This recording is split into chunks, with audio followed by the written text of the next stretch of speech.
One day, Edward was talking to Trevor when Douglas steamed by. He was pulling a train of heavy coal cars. "Come on, Edward. Stop gossiping in the sun when there's work to be done."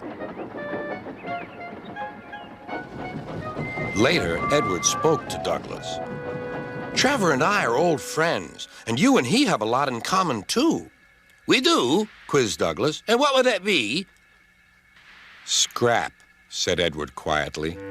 Douglas gasped. "Don't mention that word. It makes me wheels wobble." "It does the same to Trevor," replied Edward. "He was being sent to the scrapyard, but the vicar and I saved him, and now he's really useful again. Even so, Sir Topham Hatt certainly does need another steam engine here." "Aye, he does, and quickly." That night, Douglas was still working. He had taken the midnight goods train to a station at a faraway part of the island where only the diesels work.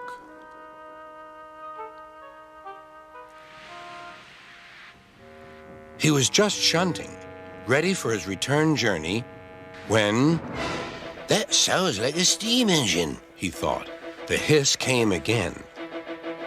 "Who's there?" asked Douglas. A whisper came. "Are you Sir Topham Hatt's engine?" "Aye, and proud of it.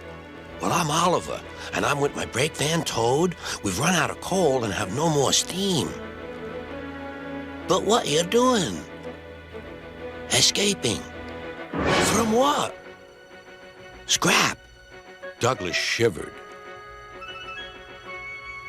Then he remembered Edward's story about saving Trevor. "I'll be glad to help you.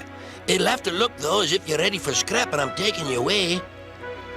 Their drivers and firemen agreed to help, too. Everyone worked fast. "No time to turn round. I'll run tender first. Come on."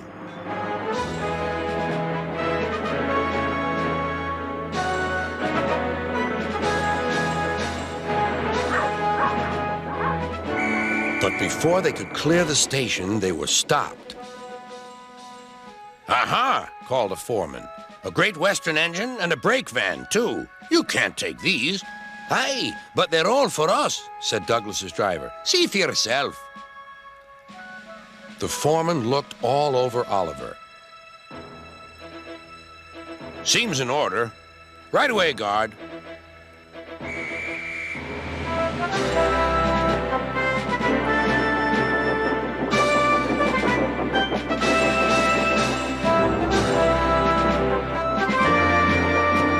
"That was a near thing." "We've had worse," replied Oliver, and they forged ahead.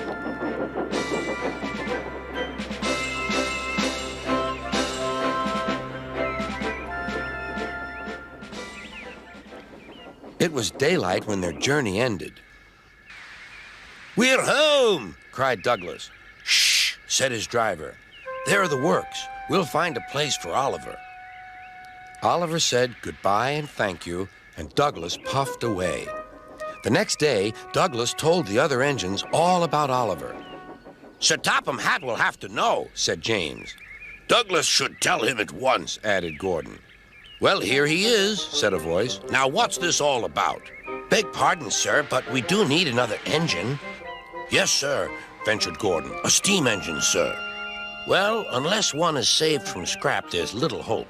"But, sir, one has." "Yes, indeed. And thanks to you, Douglas, he is now at our works. Oliver is just what we need for Duck's branch line." Everyone cheered. Now Oliver and Toad are mended and painted in full Great Western colors. Duck and Oliver are happy on their branch line. The others laughed at first and called it the Little Western. Duck and Oliver were delighted, and so the Little Western it will always be.